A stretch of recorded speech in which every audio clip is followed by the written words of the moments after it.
Welcome back to another episode of the Success Times Happiness podcast. I'm your host, Richard Thompson. Today, I'm joined by Zac and Daniel Carew, brothers, entrepreneurs, and the thriving force behind Been There, Done That, one of Sunshine Coast's most loved cafes.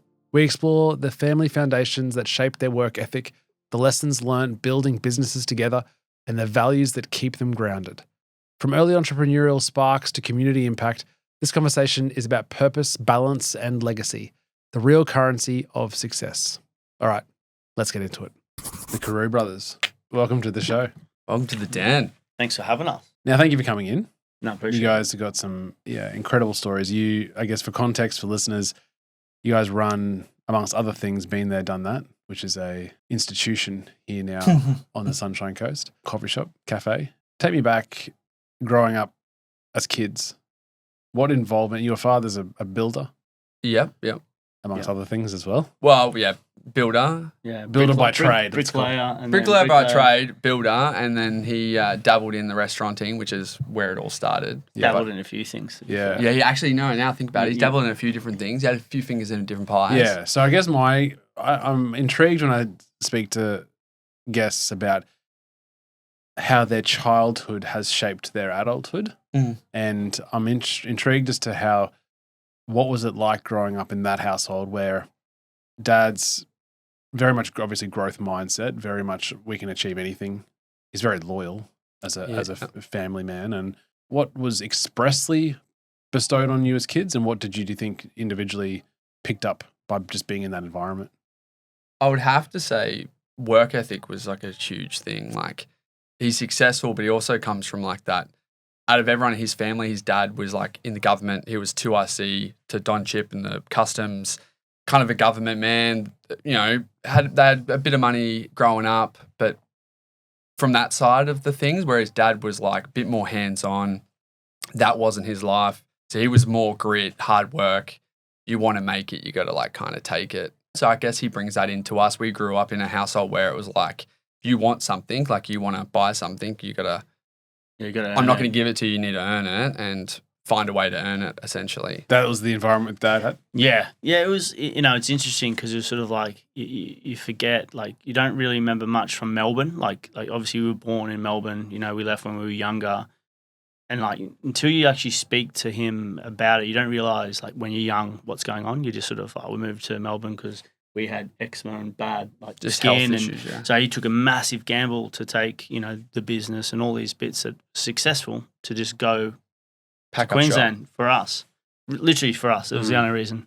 So you sort of go, if you think about that, you're like, okay, well, how old are you guys when you read? I was 3. Yeah, and I would have been 7, 8. Yeah, 6, 7. So you'd have some recollection of prior. Kind of, yeah. And this is what I mean. It's sort of like all we know is up here. Because, sure. But when you speak back about it and you kind of like, well, that's like, and I've asked him recently, kind of like, what was that move like? Like, now I've got my own family and you kind of like start to ask questions of like, I moved to Brisbane and that's only just down the road, but then I was like. But that's a big move. Yeah. And you think about it and you're like, that's like, there's a lot of moving parts. And I was like, so it kind of made me think about it. And I remember asking him about it and he was just like, you just had to do it. Like, it was just.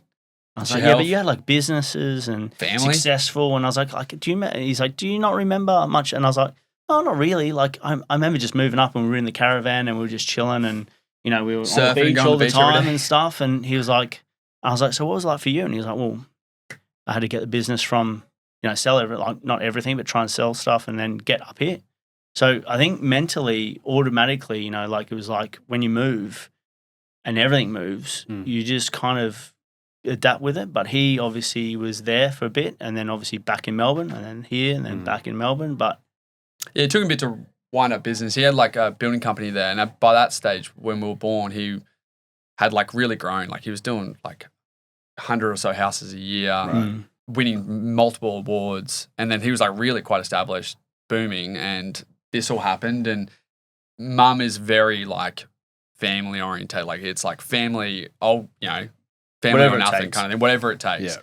Naturally, he's like, all right. So he shipped us up here to Mooloolaba. We lived in the caravan park in Mooloolaba on the beach for like about a year or so while Dad flew back and forth, wrapping up business and then trying to like basically restart again on the Sunshine Coast. Okay.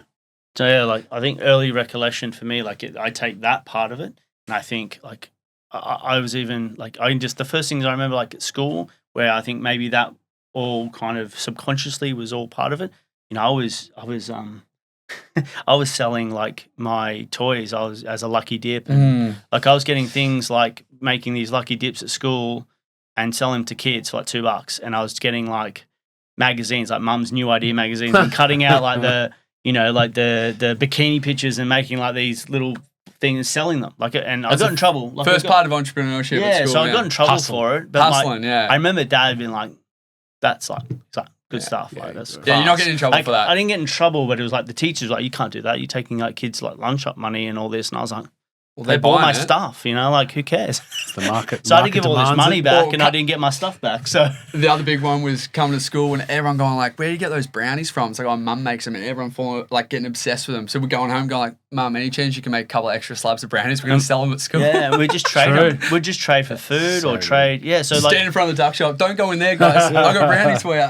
like you don't even think about that until like now, and you go like, well, that's obviously not everyone was doing that. No, That's just like it's ingrained. that's ingrained, to not hustle, but like that's ingrained to sort of just see an opportunity and just take it. And I'm so with you. I had the local mulberry tree that I picked and then put in bags and threw it out. Yeah. I had a little stall at the shops, and then I reckon my best story was being ahead of the curve of tech. Was that I think it would have been in like I don't know what year it was, but we just got a computer, first computer in the house. It was a huge deal. I think my grandfather bought it for us. Had a CD burner. yeah. 52 speed, whatever the fuck that meant. Making your mixtape. Yeah, and you bought individual blank CDs for I remember 10 for $30, right? You get them in those plastic and the Oh no, it was before the stand. The stand. sleeve. No, Yeah, We're going back. All right. yeah. So it was individual cased, 10 of them for $30. And then I had mates who had brothers who had enormous CD collections. So I documented documented them and got their ability to borrow overnights. So I had this catalog of like 200, like 101 of leverage. Had this catalog of 200 albums, and this is before I don't know, and then I'd print the sleeve, like the cover album sleeve off color printer. You could get a CD sticker, so it looked like the real proper counterfeit. You were going into it. And so, yeah, it's premium. So you're a step away from printing your own money. Step away from jail, maybe. Yeah. But yeah, and it was. I remember it was like one for $10, and it was $30 for a CD at the shops. One for 10, two for 18, Great or markup. 3 for 25 or something, right? So you get 3 for the same price. Price of getting one album. Yeah, so I'm like, and it went off, right? So I was able to do really easily. I got to about $800, made profit, and I was like, this is good. What's the next one? What am I going to do with this? And thinking that I was ahead of the tech, I put in all that and got a Sony mini disc, thinking that was the next thing, and that was not the next thing. Yeah, tough. No risk, no reward, eh? No risk, no reward. But if it did go off, you would have been loaded. I had all these mini discs preloaded as well, and no one wanted to buy them. Anyway, so you can't win everything. No, you can't.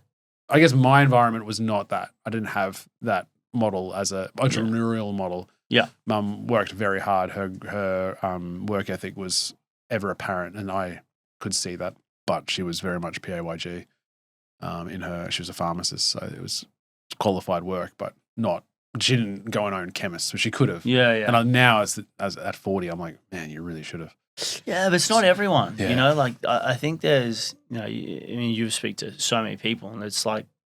So many people just they're happy and they're... How do you get your head around that as owners of businesses now? Because you've obviously we employ a lot of people. Yeah. Look, at the same time, I understand the risk. Like, how many times we've had conversations with people that are like, I want to own my own business, and we sit down and we have a conversation with them, for free. Like, you just have a conversation, explain to them, and by the end of it, they're like, fuck that's too hard.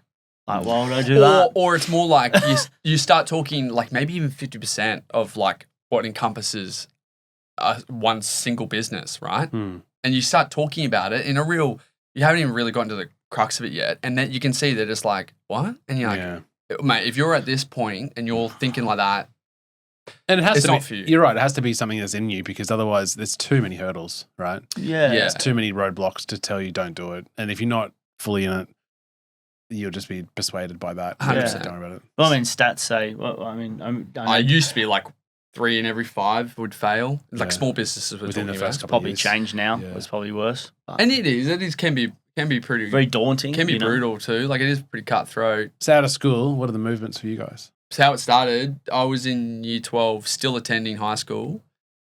Someone we knew was selling their business, which was a Donut King. So back then, and this is in 2008, Donut King, which is owned by RFG, was like a bopping franchise, like well established, bit of a moneymaker, very popular. As businesses or franchises go, it's a kind of like a safe bet, Mhm. you know, as safe as that would go. We looked at that and that we thought as a good opportunity for us to get into business. We thought we'd already worked in the hospitality industry for a while, both of us. He was obviously way ahead of me. We're already like quite naturally gifted at that. We knew that was our thing. We tried our hand at building different stuff like Dad, but It lasted 3 days. yeah, that's not On for us. site. Yeah, Dad sent me to go pull down a house, and I was like 2 days in. I was like, I'm not doing yeah. this. These I was hands, like, these I was hands like, are too soft for too soft for this stuff. that. And he laughed. Like, yeah. So we Anyways, we got into this guy wanted to sell. We looked at the books. Obviously, with Dad, I'm only 17 at this, like early 17. We looked at the books. We all agreed as a family. So just to put some context in it, as a family, we're not Greek or Italian, but we have this ideology that we like to Make decisions together. as a family Yeah. that helps the family grow with, instead of us all branching out in our own ways and having separate incomes and separate utilities and Or separate expenses. deals. Yeah. Yeah, we pull our wealth together and expand as a family, and the idea is one day it's all ours anyway, so why not Do it work together. as a cohesive unit and expand That's as a family? There is a fair. That is probably not. That is probably unique, and there's a fair amount of value to that. Well, yeah, that's all we've You can lean on each other. Yeah, Yeah. you lean, especially if you get along. Obviously, there's families out there that Don't get along. yeah, We're- clash. Not many people, and we hear that a lot. Not many people are like us where we're, Within business too. within like this, like that close. You folks have a lot to do with that though. Yeah, Oh, for well, sure. again, comes back to upbringing. You Yeah. know, it's just, it's, I guess what you're used to as well. It's just And so the up until that constant- point, it's just been Dad's building company. Yeah, he's done a Yeah. few small businesses Yeah. himself. Right. Where it all started, sorry, we're kind of going all over the place, but where the hospitality side started, where we knew that we had a knack for this, was Dad bought a restaurant, Hot Pippies, which was like back in the day was like pretty It's iconic on the crushing. Sunshine Coast. Yeah. Kind of everyone knew about it.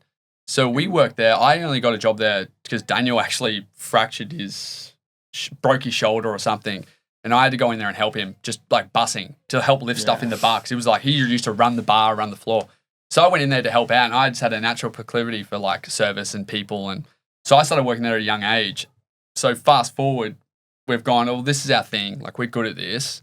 Done This it is, for a while. this is your strength. We could do this ourselves, Then this opportunity arose, Donut King. We kind of went to Dad and said, we want to do this. This will be a good thing. Dad looked at the figures. We all looked at the figures together and said, all right. So basically, we bought this thing. We went in undercover before the deal got signed. We went in, worked as employees Oh wow. because he believed the guy that was there had a bad feeling that maybe some shady stuff going on in the with store. his staff, like With his managers, staff. because he wasn't there very much. He So had a he couple kind of of let him stores. run, and So we went undercover boss. You buying a couple of the stores or just buying? We one? ended up just buying one. one. It was the Noosa Civic store up at Noosa. Mm. yeah, we just kind of went in and just Gutted it. just looked at the whole thing and just kind of worked it for free and just kind of see what it was like, see how the staff were, see if it was worth. Dad was very much like, I want you to do it. Like, you go in, you have a look at it. Like, I know what it's good, but he will kind of like, it was like discover. Like, he knew that it was a good business, knew what it was making, knew that it would be, he just wanted us to kind of do it ourselves.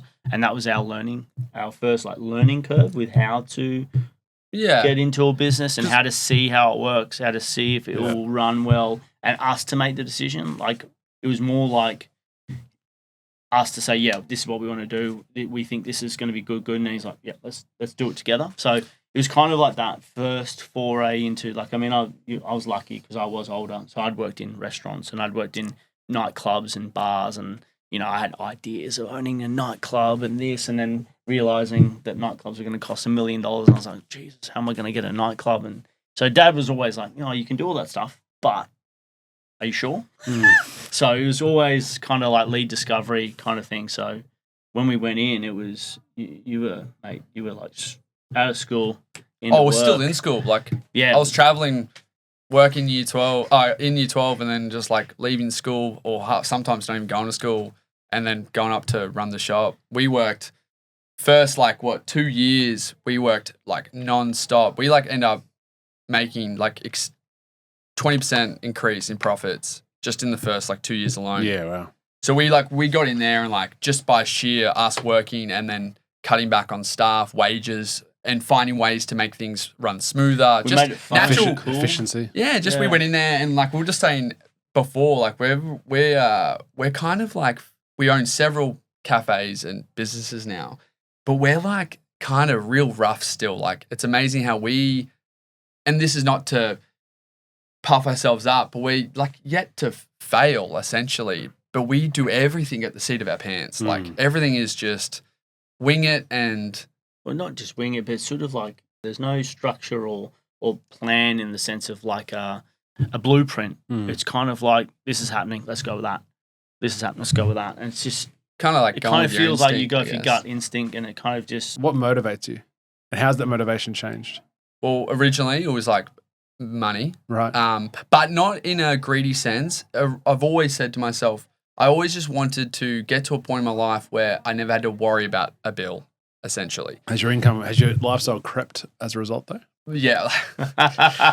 Yeah, for sure. There's a point where you start off with this humble reason and then you're into it and you're just getting stuck in, and before you know it, you kind of lose sight, which is why now, still at a young age, which I am thankful for, and I've got my own child and I'm married, I am changing, the way I view life. I still have that same thing, still want to grind and work hard and have enough money, but now it's to support the family, and still the same objective, to have a nice life. I'm not seeking riches. I just want to... It's the balance. It's the good, healthy balance. And people talk about balance all the time. Everyone's like, I want a really good balance. And it's you don't really know what that is, because balance doesn't necessarily mean having days off and just relaxing on a beach. It's actually, balance is in between family, kids, to your social time, to what you actually love doing, and buying the things that you love. It doesn't necessarily mean it's a wealth thing. It doesn't have to be buying a luxury car or whatever. It could be something simplistic as being able to just afford to go, on a holiday in Noosa that's just around the corner. But being able to do it and knowing that it's not going to affect you tomorrow. Tomorrow. You're going to be fine. It's fine. I think people who are geared the way that I would say that the three of us are, you're wanting to get the most out of your day, your week, for sure, your month. And the balance piece always sits with me too, but by virtue of the way you're wired, you're flirting on that line of balance or unbalanced. Because if you are too close, too safe, you don't feel fulfilled. We get bored. And you 100%. And you get complacent. So it's not it's not necessarily the cash, because you go, well, if you landed some investment, or if things turned out really well, and similar to the way if you go, I want to put a manager in this business, and being there, done that becomes something you just don't have to touch, you'll find another thing. Yeah, you're right. Yeah, because you want to be fulfilled, you want to be tested, you want to be sustained in your pursuit of it, whatever that is. Yeah. And you want it to make money. Obviously, you're not doing something to make a loss. But I feel like the longer I'm in this is that you need something to strive for. Yeah. That puts you in a place of perpetual tightrope as to whether or not you're pushing too hard or whether you're not pushing hard enough. It's a bit of controlled chaos in some 100%. And if it's and you go on a holiday, I don't know what you guys experience, but you go on a holiday and you're like, yeah, this is good, but I want to get back to the chaos. It's first week is always I find there's a wrestle. First few days, maybe quite a week, first few days is I'm not relaxed. Yeah. And then you finally get to a stage of relaxment. You're this is nice. And then you get towards the end, you're all right, let's get let's wrap it up. the more that I've thought about it, a holiday for me, I went to Japan with my wife for our honeymoon. That was not a holiday. That was definitely not a holiday. It was a holiday, but it was not. For me, it was still there's so much. The only holiday I could tell you that I've had where I actually say that I felt like a holiday was when we were on a boat, when we went into the Whitsundays and your phones didn't work. It's the only time I could say that I actually felt I was on a holiday. When something is taken out of your control where you cannot contact, actually think about anything. that is the best holiday you could possibly have. Yeah. Because you are forced into one, there's nothing to do about it. Uh-huh. And that's actually when your brain goes, nothing to do about it. Yeah, that's actually Maybe there's something about that though. And that's something that I've always held leave on the to. phone. You go to Italy, leave the phone in Australia. Well, that's why I try and go every year in New Zealand, go for a hike because I go off grid. And I it's like, actually even think if you wanted to contact me, I need a satellite phone, but I'm not taking a satellite phone, so don't worry about it. I actually think there's something to that for, people that are ever thinking of that are like us, that are just Even I reckon struggle. you don't necessarily need that extent of hiking in Queenstown, but I think you could do that on a micro level. You For could. sure. And have Discipline though. Yeah, Requires, super but- disciplined. Yeah. but just say, okay, on a Sunday, I'm going to lock my phone away. Yeah, I can't do that. Why not? Where does that frustration come from? I'm gonna addicted. Yeah, there's that, but there's also, like, for example, like the shops just don't stop. Like, I just don't think they stop. Like, it's a mental thing that You is read just Tim like, Ferriss's work? hey? Yeah. Tim Ferriss's work about have, yeah. 4-hour work 4 hour week. work week, baby. And like, Yeah. what would happen if you didn't answer your phone on a Sunday? Polly burns down. No. No, but You're so important, Dad. Oh my goodness. do you feel like the world is not turning anymore? Do you need to pause this to check your phone in case someone needs you? No, it's fine. It's on I'm vibrate. checking it. No, like, I feel like that's what it feels like. It feels like it's But constant. that's even probably, you'd argue, that's probably a sure sign that you do need to, on a Sunday, put your phone away. Yeah.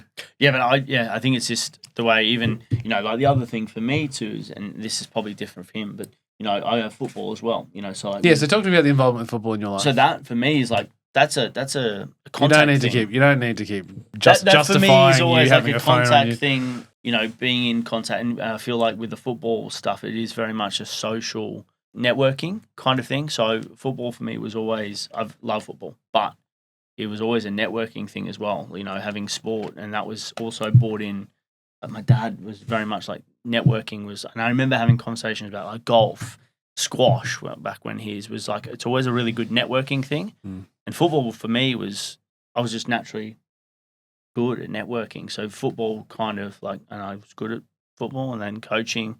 So it all just kind of unraveled as like, it was a business as well. Like that was another networking business, but it's a hobby as well. So I was just lucky enough that I loved it that much and I get paid to do it as well. So it's sort of like, it's all connected, So you were coaching after you played, you started coaching full time? Yeah, I was coaching. I was always coaching, like even at You coach while you were playing? Yeah, so while I was playing, I was coaching. Like I had like juniors. I coached like back. Coach I me, coached yeah. all rep teams as a junior, as an assistant, and then it wasn't until you get to like when you're coaching under 18s, and then you're like, oh, I could earn some good money.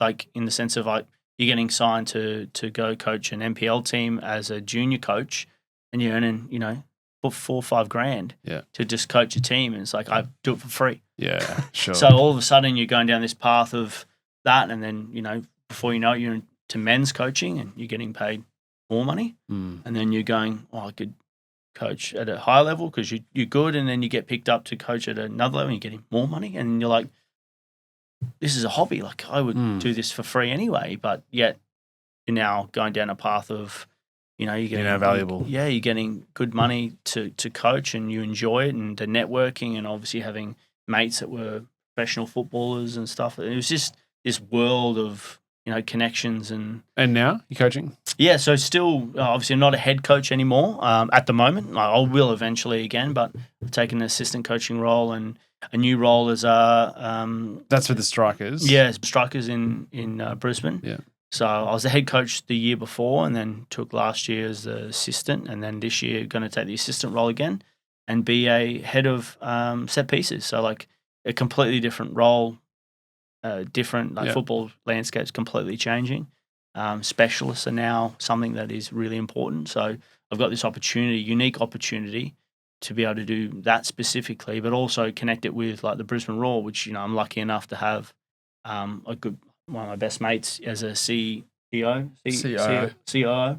They're in a position where I can kind of learn, to be in a professional environment as well and do some analytic work there, and so that kind of all opens up, to another part of. Is there a pathway there, or is there an end game for you there? It's weird because I've had that conversation so much with like, is there an end game? Do you want to be an A-League coach? Do you want to be this? Do you want to be that? I don't think I want to. I don't think I want to be like it's an A-League coach or any of those sort of things. I think the road to it, I think I look at it and go, business, you can earn more money doing this. And I enjoy this. And I think I enjoy it because it isn't such a stressful job. Whereas I think that's why I enjoy it the most. And I would rather, I can coach at a good level and that sort of. And keep it enjoyable. Yeah. Where you're not worried about it. You're not doing it for the paycheck. It's interesting because it's like, and I've had coaches and they're like, how do you, like, why wouldn't you want to just keep, that? Because that's what they want to do. It's like, it's just not where I think, the bread and butter is for me. Like I enjoy it and I think I want to keep it like that. But I also want to push myself. Like, so to do that, I still need to get out of my comfort zone. Yeah. But yeah, I enjoy it at the moment, but it's not something that I want to pursue in the sense of becoming a full-time professional coach. But it could lead that way, and things change, 5 years, 10 years, you just don't know. And that's the good thing with coaching. Age isn't massive about that either. You can be 60 and still be a head coach, whereas, my time with family is, the kids, they grow quickly. So all of a sudden, that time, you can't get that back. So you've been a father longer than Zac, obviously, but what's been for the both of you biggest lessons being dads? Time's massive. Yeah, like time's realizing massive. how quickly I've noticed my little man is like things are happening, milestones happen so quickly. I think time's massive. Like before you took that for granted, like just wasting time, I guess. Like what I think now when I'm at home with him, I'm like, what was I doing? Like what would I do before? If I wasn't working, what was I doing before him? It's like I don't even know what I was doing. I was probably wasting half my day doing shit all. So time's been a big, massive, like the perception of it all. Time's massive. But yeah, I think the other thing too is more I look at my parents and go, now I understand why they look at me the way they do. Like why my mum looks at me and sees this little baby and I get that now. You don't get it. And, every parent always says, 4 and nearly 1, the other one. But yeah, your parents always said to you, like, oh, you'll understand when you're older and whatever. And you're like, and you know what? They're right. Yeah, they always go, oh, you'll say shut up. But you do. You're like, I get it. So the worry, like. It's an interesting. It is. It's in the sense that you can only appreciate the experience until you experience that experience yourself. So you have very little awareness of what your parents actually have done or do for you until you become a parent yourself. And then as you're going, you're still catching up to them. Yeah. They're always going to be in front of you. So you're always learning the lessons until you get to that point. Yeah. It's always different for everyone too. I think that's the other thing too. It gets spoken about a lot and everyone's like, that conversation is just like, it's a normal thing, but it is so special to each individual as it is. Like it's such a special thing, but it's like so hard to explain. I remember, because obviously we're so close, when he was having his and he's like, asking all those questions and you're like, I can't answer them. Like I can answer them, but really like, the answers are like, you're going to have to just find out, man. It's your journey. I can tell you what it's like, but that I got told that and it wasn't. It was different. It was different. Now I get Dad's big deal about legacy. Like, I know growing up, it's always just like, he tries to, it's all like for, it's all for you, like everything I do is for you for like, as you get older, like in your life. And you're kind of like, yeah, righto. Like, but now that I've got a son and like Dan's got kids, you kind of like, I get it as a parent. It's like a lot of the things you do is like now I've centered around you, like your future, like getting things ready. Like I've got a bigger purpose for what I do day to day, and it's for this like baby essentially. For both of you who are otherwise, your work ethic has come from your parents. Has that changed since becoming parents yourself? Have you been more motivated or less motivated? I'm more lean towards spending more time because like, I think one of the things is my dad and mum were always there for everything. So sporting events, schooling events, they were always there. Yeah, very present. So for that, I kind of look at that and I go, I remember that. Did you take that for granted as kids? Oh, 100%. Yeah. Yeah, 100%. Yeah, 100%. Small But state, mum and dad are here, obviously. Yeah. And then someone doesn't have their parents saying, "Oh, that's weird. Like your parents aren't here." Like, Yeah, but you don't realize it until you're older, you know. Again. But that's normal. I think I feel like that's everyone, you know, in the sense of you don't realize things until Until you have something to compare it against, that's probably the one thing as I deviated and put more time towards the kids than business. you tend to work smarter as well. Like you actually have more of an incentive to start working smarter, not harder. It becomes more clear why you do that. Obviously, it sounds stupid saying that out loud because why wouldn't you anyway? But when you're in the desire, I guess the motivation to work smarter, not harder. Yes. Now you've got children is, I think, a great hack there, Zach, in terms of the awareness, because you're like, I've only got a certain amount of time that I can actually work today, that I want to work because of the kids. So I need to make sure this is really efficient. Yeah, Whereas how can I before maximize then, before that, you didn't have a... Yeah, it didn't matter all day. If it's Parkinson's law then, right? You have a huge amount of time. You're going to just fill it up with the things you got to do. Whereas you got a small amount of time and all these things you got to do, you got to put them in that little spot of time. And you'll find a way. Yeah, but you have to be efficient. And that's where I think you're right. I hadn't thought about that. So a great awareness piece. Hey team, just popping in to say thanks for listening. If you're enjoying the episode, please take a second to like or follow the show and share it with a friend. It's the best way to help us grow and keep bringing you more great content. All right, let's get back into it. Zach, tell me about school in Africa. Yeah, that was left field. So I've never done any kind of like missionary work. I know growing up as kids, I remember me specifically going to school and taking a white envelope a couple of times a year. And the rules, like mum would give it to me and go, you take this directly to the lady in the office and you hand that and that's it. Like they know I didn't know until like not that long ago that mum and dad were just like paying for kids' tuition. So I think it's like, as dad is like a bit of a hard man, but he's actually big, softy inside. Yeah. And that I grew up them very giving people. I think I'm a bit like that anyway, naturally. I'm a giver, essentially. So I met a gentleman through one of our cafes, Gaz. He's done some missionary work before overseas. And we just got talking about how he met a man, Francis, who owns a plot of land in Zambia. And this is like rural 6.5 hour drive from Lusaka, the capital city of Zambia, up near the copper belt, like poverty stricken, middle of nowhere.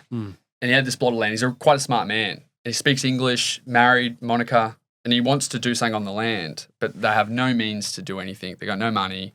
He's smart enough where he owned a plot of land on his one land. There was like a running river that ran through his land, and the river would run. It's been running for like 50 years, on and off, but with fresh water. There's a plot like adjacent to that had a well as well with water. So I just like nonchalant, not having no idea the difference I was going to make. I spoke to Gaz about like, I'd love to help. Like, I'd love to be able to do something. And we were talking about putting a school there because over there in certainly those parts of Africa, education's like pretty much your ticket out of, not your ticket, but that is like your best way out of poverty, right? Like learning English so you could further education so that they can move to capital cities and get like a job, a good job, paying job, because over there, higher education, like speaking English is like set you above the rest, right? So basically, I gave a sum of money, which was a lot. I'm thinking Australia. Like I'm pretty naive to this. Going, I don't know how much.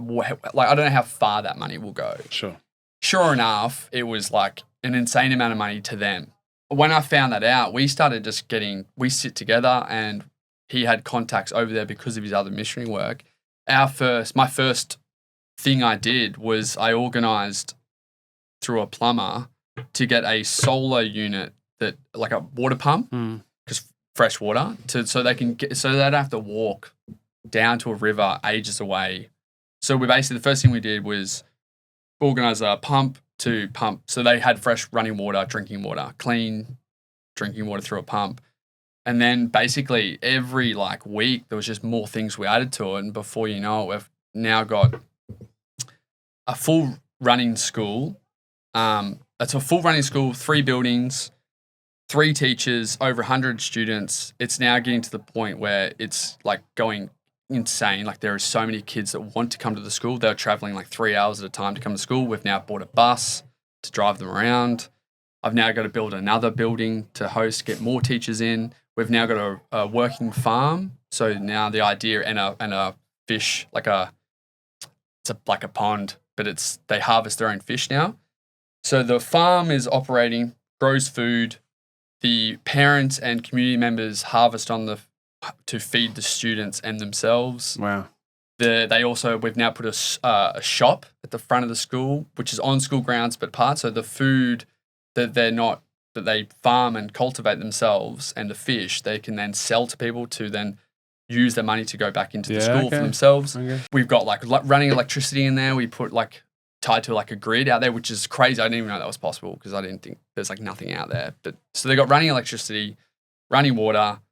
Francis did this like all by himself with a few people to help. Like he like dug trenches with clay to then make his own bricks to fire bricks to then build the buildings. Wow. And then using that, a bit of an engineer, like very intelligent. Like I feel like if he was here in Australia, he'd make it, show, right? He managed to, what he dug out, this big hole, then he used that as the eventual like sewerage system for the toilets. So they've got like proper toilets now too. Yeah, right. So yeah. So anyway, the whole point of the school is we don't want to be too, like the whole idea was to have a school built for them and then they run it. So the school now houses 20 orphans and they're fed and educated. All the money that goes into the school through the tuition and the amount of money they pay is very affordable for everyone, and it's enough to offset the orphans so they have education. Every single cent that's made, if there is a profit in the school, goes back into the school, and it's now fully run by the people for the people. So we have next to no. The only times we have anything, we have a group chat on WhatsApp with the parents, like parents of the kids, and there's another group chat for us. And we have like people help us write curriculum for the school, and they work alongside people from Zambia who know the school system and language. And basically, we've created a school curriculum, and we've just been approved by the government. It's all ready to go. So we'll have our first graduates in like a couple of years. That's amazing. Yeah. So it's just like it started like in a cafe over a coffee. Yeah. An idea. As just an idea, is like, oh, this, I'd love to give back, love to leave the world in a better place than how I found it kind of thing, to now it's like a full functioning school with like growing to the point where it's like, well, we're going to start building more buildings because we can't even house these kids. If there was a lesson that you could impart on your kids, what would it be, do you think? From everything you guys have endured or experienced and succeeded with? It's hard. I instantly go to just like be kind to others. Like I feel like there's enough shit in the world. Like I think it's free and easy to be good and to be kind and just. I want them to find a good guy. Someone who's gonna. I look at like the guys that I coach and I see some of the guys and they're unbelievable humans, and I was like, I hope my daughter ends up with like a guy like that. It's just an unbelievable human. Just be a good person. I think a good human, like as opposed to being a shit person. Yeah, but it's so easy to just be selfish. It's so easy to be, and that doesn't make you a shit person, but it's so easy to just worry about yourself. And where are we heading, boys, with the next 5 years? Good question. We I feel like once a week I think of a new business idea. Yeah. How many conversations do we have? Yeah, I feel like every time I get together for a coffee. Have you seen that? Yeah, I go for a drive and see an empty building. I go, it would be great there. Do it all the time. But then we also then come back and like, do you want to do another one right now?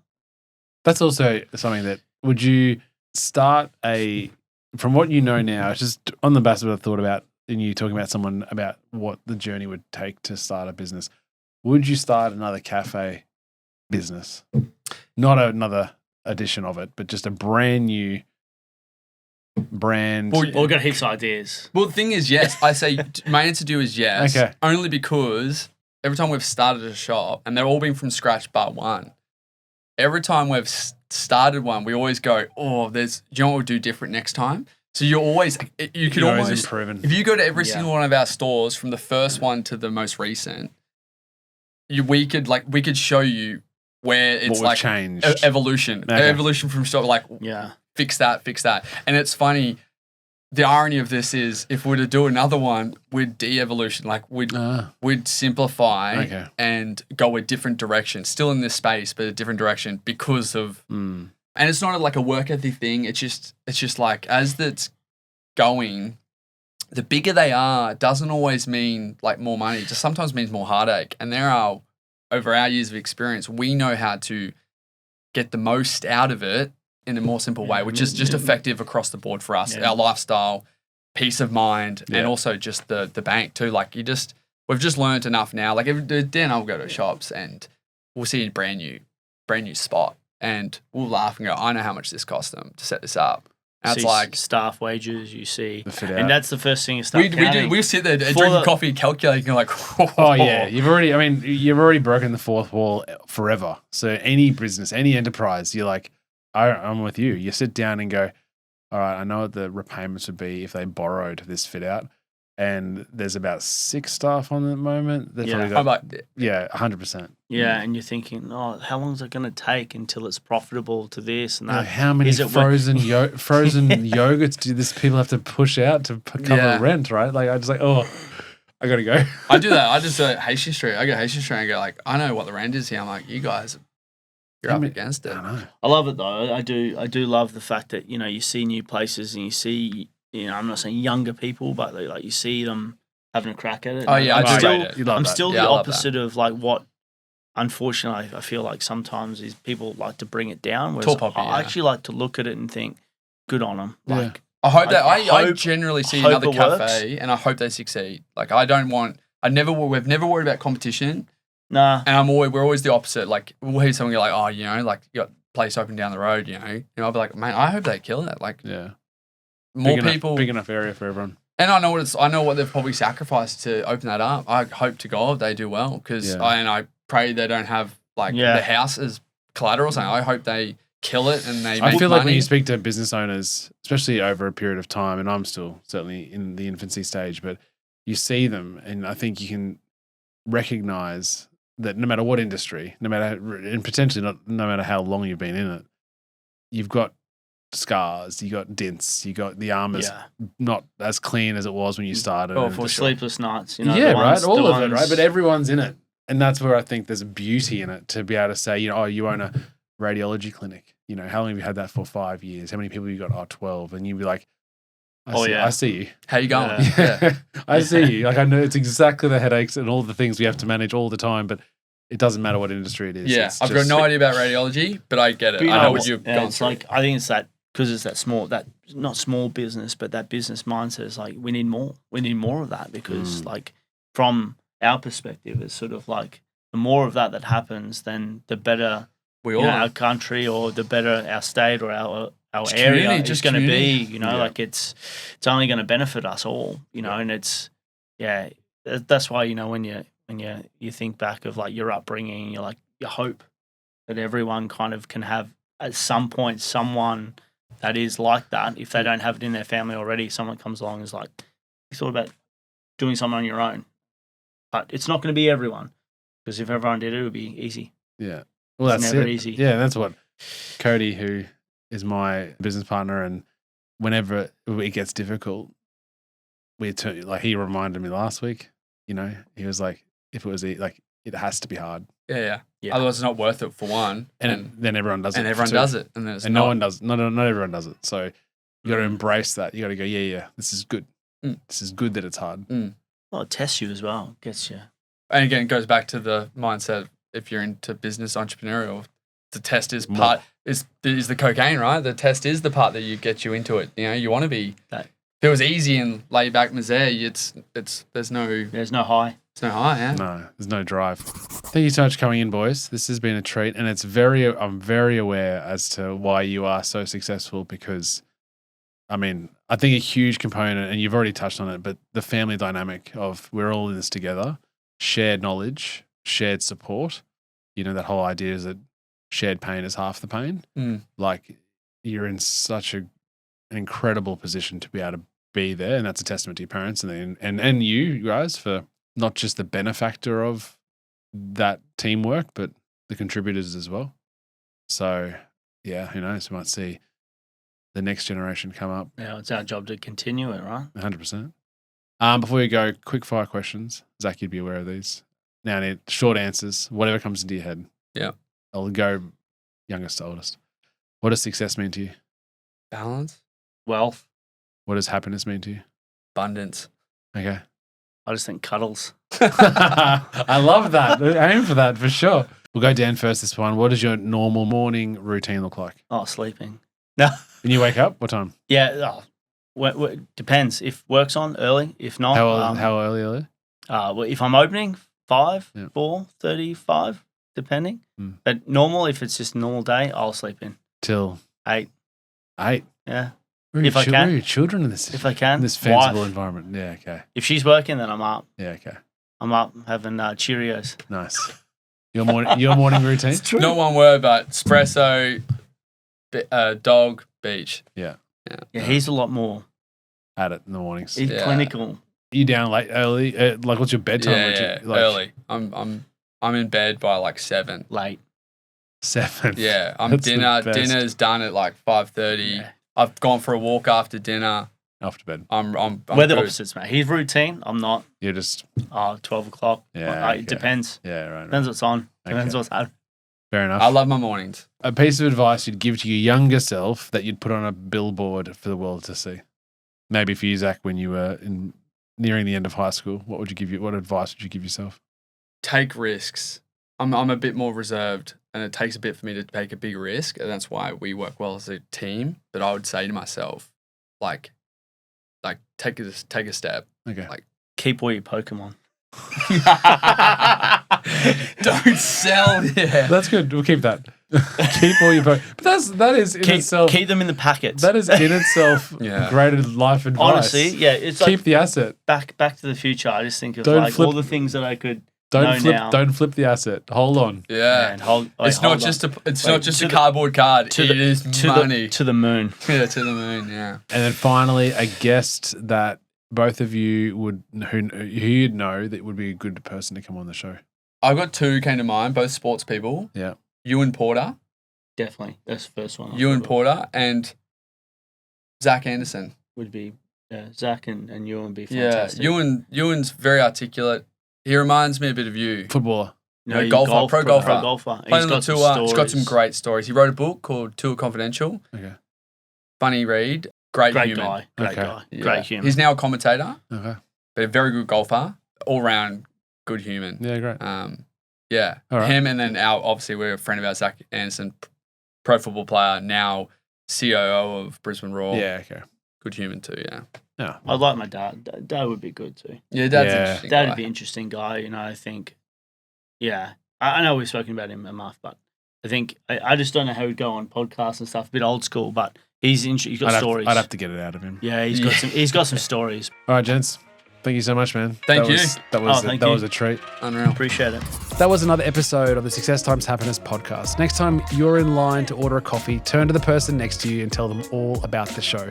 It really means a lot. A huge thanks to Zac and Dan for sharing their story, one built on family, faith, and fearless entrepreneurship.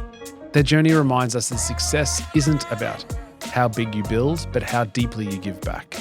If you enjoyed today's conversation, share it with a friend. These stories grow stronger when they are shared. Until next time, peace.